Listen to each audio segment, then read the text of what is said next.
Let's try to understand why the square root of a over b is the same as square root of a divided by the square root of b.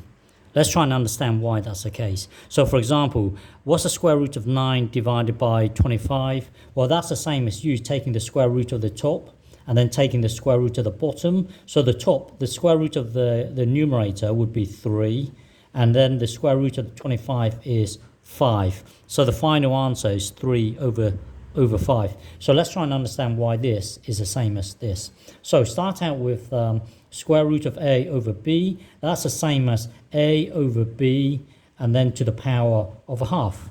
Now if I were to give you a over b to the power of 3, say, that would mean a over b times a over b times a over b. So that would be top times top times top, bottom times bottom times bottom. Well, if you have this, a over b to the power of whatever, then that would be a to the power of whatever over, so it's basically imagine a 1 here, imagine a 1 here. So this times 1 would be a to the power of half, and then this times a half times 1 would be b to the power of a half. So this is actually the same as you.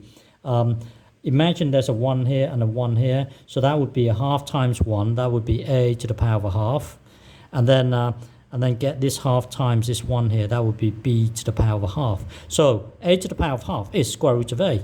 B to the power of half is the square root of b. That's why this is the same as this. That's why this is the same as this. Okay?